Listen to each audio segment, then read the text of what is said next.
அஸ்ஸலாமு அலைக்கும். Welcome to பெனாஸ் cafe. இன்றைக்கி நம்ம ஹரியாலி ஃபிஷ் ஃப்ரை எப்படி செய்கிறதுன்னு பார்க்கலாமா? ரொம்ப ஈஸியாக இருக்கும், ரொம்ப டேஸ்ட்டாகவும் இருக்கும். வித்தியாசமான ஒரு டேஸ்ட்டாக நம்ம ஃபிஷ்ஷை சாப்பிட்லாம். அதுக்கு நான் 1/2 கிலோ அளவுக்கு கெண்டை மீன் எடுத்திருக்கேன்.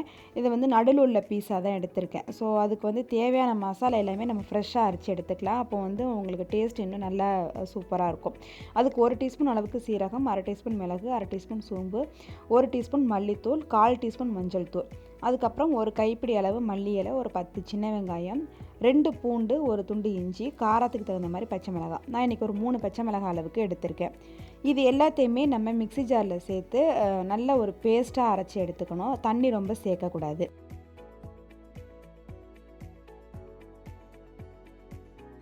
இப்போ இது எல்லாத்தையுமே மிக்ஸி ஜாரில் சேர்த்துட்டு இது கூட ஒரு 1/2 லெமன் அளவுக்கு ஜூஸ் எடுத்துக்கிறேன். அதையும் சேர்த்துக்கிறேன். நம்ம புளிப்பு சுவைக்காக இந்த லெமன் சேர்த்துக்கிறோம். அதுக்கடுத்து 1/2 டீஸ்பூன் உப்பு. இது எல்லாத்தையும் சேர்த்துட்டு நல்ல பேஸ்ட்டாக அரைச்சி எடுத்துகிட்டு வந்துக்கலாம். நல்லா எந்த அளவுக்கு ஃபைன் பேஸ்ட்டாக அரைக்க முடியுமோ அந்த அளவுக்கு அரைச்சிக்கோங்க. தேவைப்பட்டால் கொஞ்சமாக மட்டும் தண்ணி சேர்த்துக்கோங்க. இந்த அளவுக்கு பேஸ்ட்டாக இருக்கணும். அதுக்கடுத்து இது கோட்டிங் கொடுக்கறதுக்காக 1/2 டீஸ்பூன் அளவுக்கு கார்ன்ஃப்ளவர் மாவு சேர்த்துக்கிறேன். நீங்கள் மைதா மாவு, அரிசி மாவு அந்த மாதிரிலாம் சேர்க்குறனாலும் சேர்த்துக்கலாம். இன்றைக்கி கார்ன்ஃப்ளவர் மாவு சேர்க்கும்போது உங்களுக்கு கிறிஸ்பியாக இருக்கும். அதனால் ஒரு 1/2 டீஸ்பூன் அளவுக்கு கார்ன்ஃப்ளவர் மாவு மட்டும் சேர்த்துக்கிறேன். சேர்த்துட்டு இந்த மீனை எல்லாத்தையுமே போட்டு நல்லா பிரட்டி எடுத்து வச்சுக்கலாம். இந்த மசாலா சேர்த்துட்டு அதுக்கப்புறம் மீன் ஒரு 1/2 மணி நேரமாவது ஊறணும். அப்போ தான் உங்களுக்கு அதோடய ஃப்ளேவர் எல்லாமே நல்லா ஃபிஷ்ஷில் உங்களுக்கு சேர்ந்து வரும்.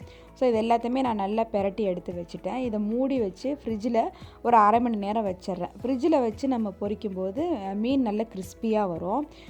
ஸோ நான் ஃப்ரிட்ஜிலே ஸ்டோர் பண்ணிக்கிறேன். இப்போ ஒரு 1/2 மணி நேரம் ஆகிடுச்சு. ஒரு தோசை டவாவில் கொஞ்சமாக எண்ணெய் சேர்த்துக்கிறேன். தேங்காய் எண்ணெய் சேர்த்து பொரிக்கும் போது இன்னும் உங்களுக்கு ஸ்மெல்லு நல்லா உங்களுக்கு என்ஹான்ஸ் பண்ணி கொடுக்கும். நான் இன்றைக்கி நார்மல் ஆயிலில் தான் போட்டு பொரிச்சு எடுக்க போகிறேன். ஸோ மீன் எல்லாத்தையுமே ஒன்று ஒன்றா சேர்த்துக்கிறேன். மீன் சேர்க்கும்போது ஸ்டவ் மீடியம் ஃப்ளேமில் இருக்க மாதிரி பார்த்துக்கோங்க. அப்போ தான் உங்களுக்கு மீன் நல்லா கிறிஸ்பியாக கிடைக்கும். அவ்வளோதான். இப்போ மீன் எல்லாத்தையுமே நான் சேர்த்துட்டேன். இருக்கிற மசாலா எல்லாமே அது மேலே ஸ்ப்ரெட் பண்ணி விட்டுட்டு 2 பக்கமும் திருப்பி விட்டு நல்ல மீடியம் ஃப்ளேம்லேயே வச்சு நம்ம எடுத்தோன்னா சூப்பரான ஹைராலி ஸ்டைலில் உங்களுக்கு ஃபிஷ் ஃப்ரை சூப்பராக ரெடி ஆகிடும். சேம் டைப் இதே மாதிரி தான் நம்ம சிக்கனாக இருந்தாலுமே நம்ம செஞ்சு பார்க்கலாம். ரொம்ப சூப்பராக வரும். டேஸ்ட்டும் உங்களுக்கு இதே மாதிரி நல்லா சூப்பராக இருக்கும். ஸோ ட்ரை பண்ணி பாருங்கள். ரொம்ப எம்மியாக டேஸ்டியாக வித்தியாசமான ஹரியாலி ஃபிஷ் ஃப்ரை வீட்டிலேயே நம்ம சூப்பராக செய்யலாம். ரெஸ்டாரண்ட்டில் தான் நம்ம போய் சாப்பிடணும் அப்படிங்கிற அவசியம் இல்லை. சூப்பராக நம்ம வீட்டிலேயே செஞ்சு சாப்பிட்லாம். ஸோ ட்ரை பண்ணி பார்த்துட்டு எப்படி இருந்துச்சுன்னு உங்களோட கமெண்ட் பாக்ஸில் சொல்லுங்கள். நம்ம வீடியோ பிடிச்சிருந்துச்சுன்னா லைக் பண்ணி, ஷேர் பண்ணி, சப்ஸ்கிரைப் பண்ணிக்கோங்க. தேங்க்யூ.